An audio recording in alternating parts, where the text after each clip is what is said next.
Good evening. आप सभी का हमारे यूट्यूब चैनल ज्ञान कंपटीशन में स्वागत है। दोस्तों, अगर आप इस चैनल में नए हैं तो सब्सक्राइब कर ले और बेल आइकन को दबा दें। आप सभी को मेरी ओर से राधे राधे।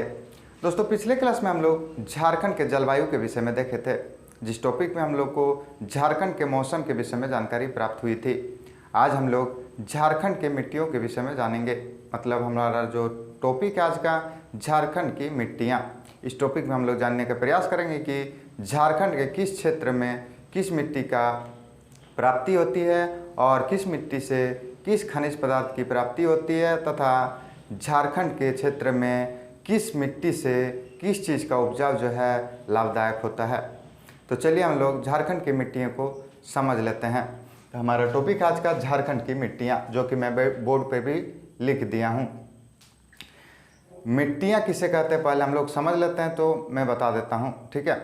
तो झारखंड की हो या संपूर्ण भारत की हो या पूरे वर्ल्ड की हो, मिट्टियाँ उसे ही कहा जाता है जो कि भूमि पृष्ठभूमि पे, मतलब भूमि स्तर पर जो है एक लेयर ऊपरी परत पर देखने को मिलता है, जिसको जो है मिट्टी कहा जाता है। देखिए मैं यहाँ लिख दिया हूँ, स्थलीय पृष्ठभूमि की ऊपरी परत को जो है मिट्टियाँ कहा जाता है।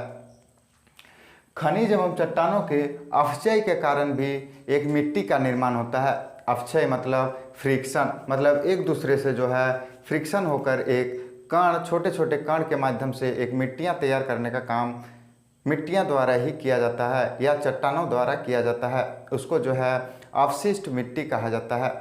आप लोग को बता दूं, अवशेष से बनी हुई मिट्टी को ही जो है अवशेष मिट्टी कहा जाता है।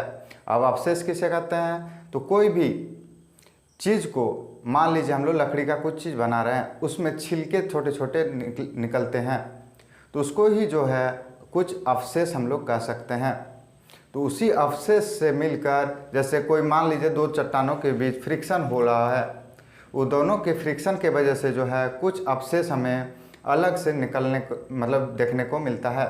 उसी अवशेष से मिली हुई या बनी हुई मिट्टी को जो है अवशिष्ट मिट्टी कहा जाता है। देखिए मैं यहाँ लिख दिया हूँ, अवशेष से बनी इक्वल टू अवशिष्ट मिट्टी, ठीक है।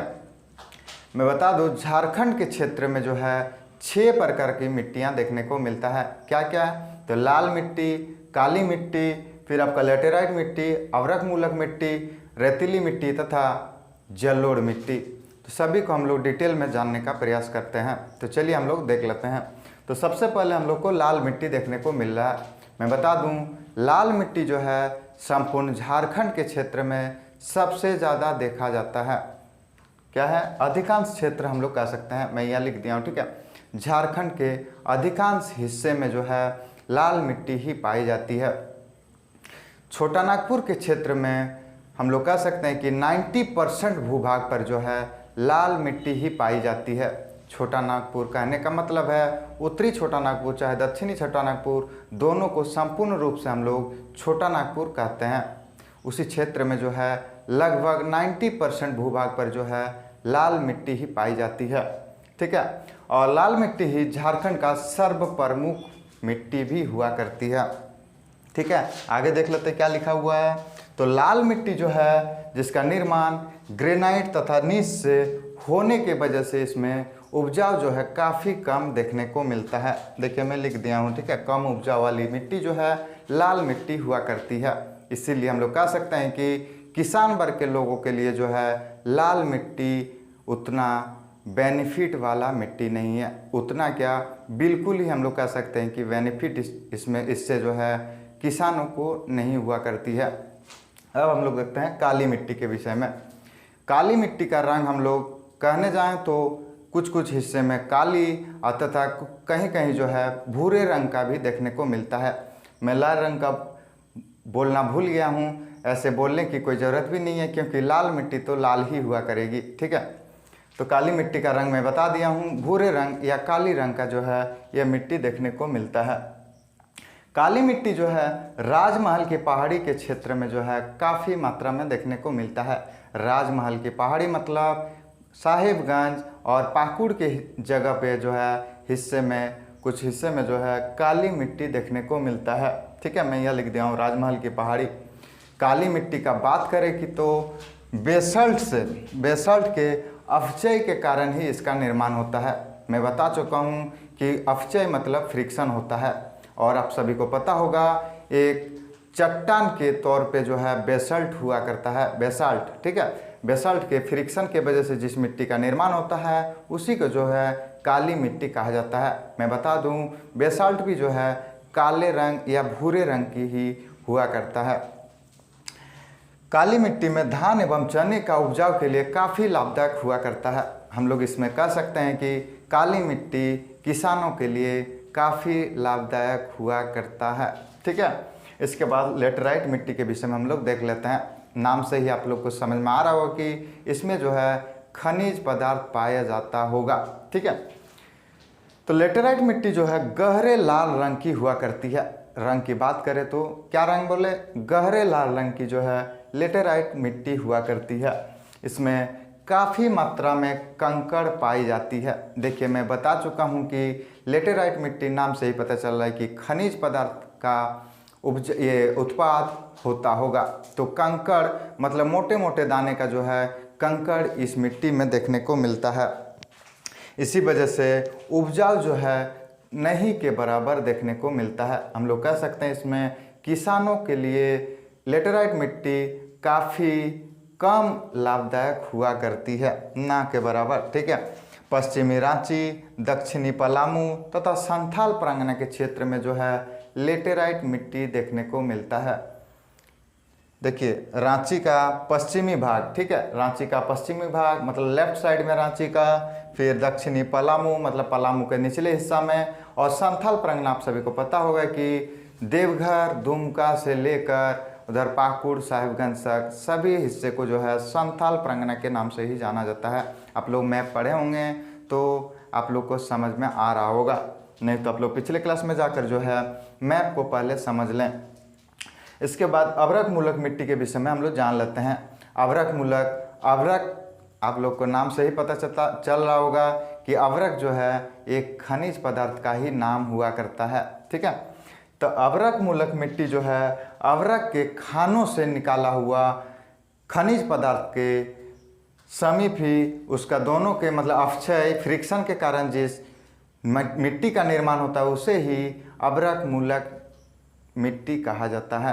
क्या बोले, अभ्रक मूलक मिट्टी जो है अभ्रक के फ्रिक्शन के वजह से जिसका निर्माण होता है उसे जो है अभ्रक मूलक मिट्टी कहा जाता है, ठीक है। हम लोग कह सकते हैं कि जिस क्षेत्र से अभ्रक का प्राप्ति होती है उसी के समीप जो है अभ्रक मूलक मिट्टी पाई जाती है। अब आप लोग आगे हम लोग देखेंगे कि अभ्रक किस क्षेत्र में पाया जाता है, इसको भी हम लोग जब देखने का प्रयास करेंगे तब आप लोग को समझ में आ जाएगा। चलिए ठीक है। हल्का गुलाबी रंग का जो है अभ्रक मूलक मिट्टी देखने को मिलता है। हम लोग कह सकते हैं कि अभ्रक मूलक मिट्टी का जो है कलर या रंग जो है हल्का गुलाबी कलर का हुआ करता है, ठीक है।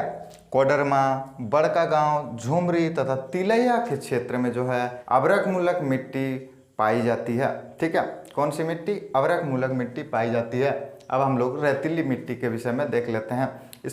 इसमें भी जो है नाम से ही पता चल रहा है कि इसमें जो है रेत पाई जाती है। रेत मतलब आप सभी को पता होगा कि बालू जो नदी से निकलती है उसी चीज़ से बनी हुई मिट्टी को ही रेतीली मिट्टी कहा जाता है।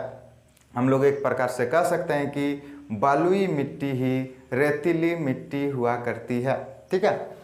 रेतीली मिट्टी जो है लाल एवं पीले रंग की होती है। देखिए खासकर जो है लाल कलर का ही रेतीली मिट्टी हुआ करती है, लेकिन कुछ नमी के वजह से नमी, ठीक है, नमी के वजह से पीले कलर का यह मिट्टी हो जाती है। पूर्वी हजारीबाग, धनबाद के क्षेत्र में जो है रेतीली मिट्टी देखने को मिलता है।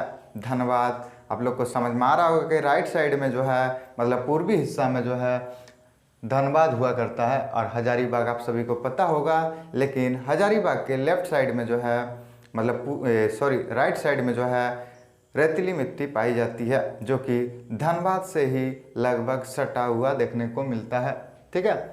मोटे अनाजों के लिए काफ़ी लाभदायक या उपयुक्त जो है रेतीली मिट्टी हुआ करती है। मोटे अनाज मतलब आप लोग को समझ में आ रहा होगा। अगर नहीं समझ में आ रहा तो जैसे धान हो गया, चना हो गया, ये सब चीज़ के लिए जो है काफ़ी लाभदायक रेतीली मिट्टी हुआ करती है।